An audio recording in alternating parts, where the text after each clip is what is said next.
வணக்கம் இந்தியா. இன்றைய சிறப்பு பதிவிலே சந்திப்பதில் மிக்க மகிழ்ச்சி அடைகிறேன். போன வாரம் நாம் நிறைய விஷயங்கள் சந்தைகளில் பார்த்திங்கனாக்கா, ரீட்டைல் இன்வெஸ்டர் ஆகட்டும் சரி, இன்ஸ்டிடியூஷன் ஆகட்டும் சரி, ஒரு கன்ஃபியூஷனை ஏற்படுத்தியது என்று சொல்லலாம். அதாவது சிஐஎஸ், க்ளோசிங் ஆக்ஷன் சிஸ்டம் அப்படிங்கிறத பற்றி நம்ம ஒரு சின்ன வீடியோவும் கொடுத்துருந்தோம். இது ஒரு ஒரு ஆரம்பித்ததே ஒரு புரியாத புதிர், ஒரு புயல் வேகம் போல் இருந்தது என்றே சொல்லலாம். ஸோ அதை பார்த்தோன்னாக்க, அதாவது அந்த சிஐஎஸ் சிஸ்டம் இந்த 3.25 3.25 இந்த ஆப்ஷன் சிஸ்டம் முடிஞ்சு 3.40 வரலையும் எஃப்என்டோ ஸ்டாக்ஸ் ட்ரேடிங் கண்டினியூட்டி உண்டு. ஸோ அதில் bid and offer, buy and sell limit price போட்டு தான் பண்ண முடியும், மார்க்கெட் ரேட்டில் பண்ண முடியாது. அப்படிங்கிறது அது ஒரு கிளாரிட்டி கொடுத்துருந்தாங்க. பார்த்தோன்னா ஆகஸ்ட் 3 1.6% அதிகரித்து ஒரு 82.40 பேசிஸ் ஆஃப் பாயிண்ட்ஸு புள்ளிகள் அதிகரித்தது.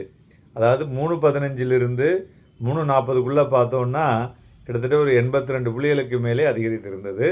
அதுபோல் 5 0.04% அதிகரித்திருந்தது.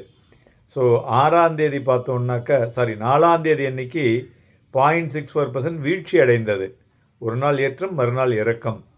ஸோ அதில் கிட்டத்தட்ட 61 புள்ளிகள் வீழ்ச்சி அடைந்தது. 5 0.04% அதிகரித்து 22 புள்ளிகள் அதிகரித்தது. 6 அன்னைக்கு 0.05%, கிட்டத்தட்ட ஒரு 3.25 புள்ளிகள் அதிகரித்தது. 7 அன்னைக்கு 0.27%, வெள்ளிக்கிழமை அன்னைக்கு 0.27% வீழ்ச்சி. ஸோ இதை மாதிரி போன வாரத்தில் பார்த்தோன்னா மொத்தமாக மூமெண்ட் இருந்தது. பட் இருந்தாலும் இந்த வெள்ளிக்கிழமை அன்னைக்கு க்ளோசிங் ப்ரைஸ் டிஃபரன்ஸ் இருக்குது பார்த்தீங்களா, அது ரொம்பவே குறுகிவிட்டது என்று சொல்லலாம். ஸோ லார்ஜ் கேப் ஸ்டாக்ஸில் தான் இந்த 5 நாள்லேயும் ஒரு ஷார்ப் ப்ரைஸ் ரைஸஸை பார்க்க முடிஞ்சது. Like Grasim, Titan, Bajaj auto, TCS, Shriram finance. இந்த 3.25 3.40 பார்த்தீங்கன்னா 50 பாயிண்ட் 100 புள்ளிகள் வரை அதில் ஒரு ஏற்ற இறக்கத்தை பார்க்க முடிஞ்சது.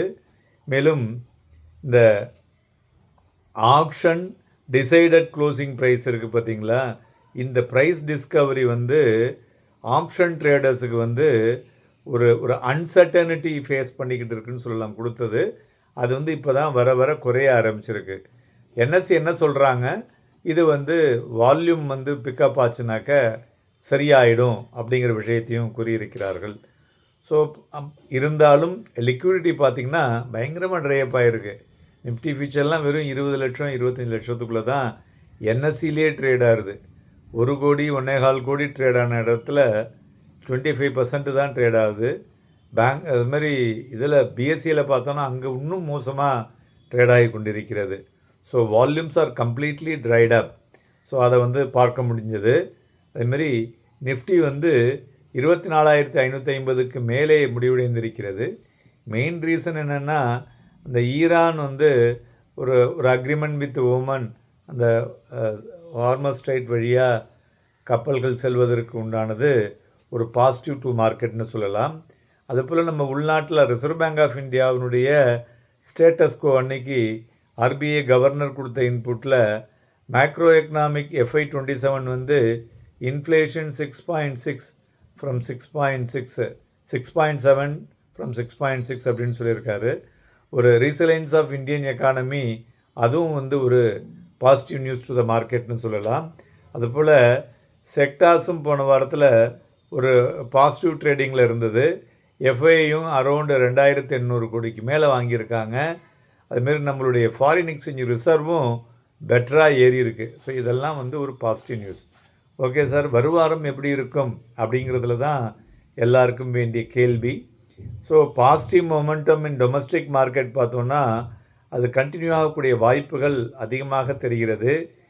ரீசன்ஸ் பார்த்தோன்னா நம்மளுடைய குவார்ட்டர்லி ரிசல்ட்ஸ் நல்ல ஒரு ஸ்ட்ராங்காக இருக்கிறது. அதுபோல் ஆயில் ப்ரைஸும் தொடர் வீழ்ச்சியை தழுவி கொண்டிருக்கிறது. தென் எஃப்ஐஐ பையிங்கும் நம்ம சந்தைகளில் பார்க்க முடிகிறது. இதை தவிர நம்மளுடைய குளோபல் மார்க்கெட் ஒரு ரெக்கார்டு ஹையாக இருக்குது. அதேமாரி யூஎஸ் ஜாப் டேட்டாவும் வீக்கன் ஆகிருக்கு. ஸோ அதனால் இந்த வாரம் இந்த பொட்டென்ஷியல் யூஎஸ் ஈரானுடைய பீஸ் டீல் ஒரு மாதிரி பெட்டராக முடியும் என்பதனால அது ஒரு டைரக்ஷனை மார்க்கெட்டுக்கு கொடுக்கும். அதுபோல் க்ரூட் ஆயிலும் ஒரு பெட்டர் டைரக்ஷனை மார்க்கெட்டுக்கு கொடுக்கும் என்று எதிர்பார்க்கலாம். அதுபோல் இந்த வாரம் US and India CBI inflation data இருக்குது. இதுவும் ஒரு முக்கியமான விஷயம் என்று சொல்லலாம். இதெல்லாம் இவை எல்லாவற்றை வைத்து பார்க்கும் பொழுது இந்த வாரமும் நாம் எதிர்பார்க்கலாம் stock specific and sector specific movement இருக்கக்கூடும். மேலும் நம்மளுடைய எப்பொழுதும் சொல்லக்கூடிய மந்திரா பை ஆன் டிப் ஒரு அருமையாக வேலை செய்யக்கூடிய வாரமாகவும் இருக்கக்கூடும். மேலும் துறைகளை பார்க்கும் பொழுது கோல்டு ஃபைனான்ஸ் ஸ்டாக்ஸில் மொமெண்டம் இருக்கக்கூடும். ஏன்னா கோல்டு ப்ரைஸ் போன வாரம் சக்கப்போடு போட்டிருக்கு. அதுபோல் டிஃபென்ஸில் ஃப்ரான்ஸ் ஒரு பாசிட்டிவ் அக்ரிமெண்ட் இந்தியாவோட போட்டிருக்கிறதுனால ஆர்டர்ஸ் கொடுத்துருக்கிறதுனால அந்த துறைகளில் மொமெண்டம் இருக்கக்கூடும். ஆட்டோமொபைல் பாசிட்டிவ் சேல்ஸ் டேட்டா வந்திருக்கு, ப்ளஸ் ஜிஎஸ்டியும் பெட்டராக இருக்கிறதுனால அது நன்கு இருக்கும். மெட்டலில் பார்த்தோன்னா காப்பர் ஒரு 4 வருடத்தினுடைய உச்சத்தை தொட்டுள்ளது எல்எம்இயில், லண்டன் மெட்டல் எக்ஸ்சேஞ்சில். அதுபோல் அலுமினியம் அண்ட் ஜிங்க்கும் பெட்டராக இருக்கிறது. ஸோ அதனால் மெட்டலும் மொமெண்டம் இருக்கக்கூடும். ஸோ நிஃப்டியை பொறுத்தவரை அந்த தோஜி சார்ட் ஆஃப் கேண்டில் போன வாரம் தென்பட்டது. ஸோ அதனால் அந்த 24,600க்கு மேலே சந்தைகள் போனால் ஒரு 250 புள்ளிகள் வரை 24,750 தென் 24,850 வரலையும் செல்லக்கூடும். அதுபோல் ஸ்ட்ராங் சப்போர்ட்னு பார்த்தோன்னா 24,450 மற்றும் 24,300 இது ஸ்ட்ராங் சப்போர்ட்டாக இருக்கக்கூடும்.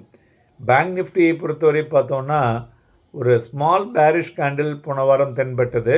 அதனால் momentum is missing at higher levels. So அதனால் 57,750க்கு மேலே பேங்க் நிஃப்டி நின்றுதுன்னு வச்சுங்களேன், ஒரு 250லிருந்து 750 புள்ளிகள் வரை செல்லக்கூடும் மேலே. ஸோ அதுபோல் சப்போர்ட்னு பார்த்தோன்னா 57,250 இருக்கக்கூடும்.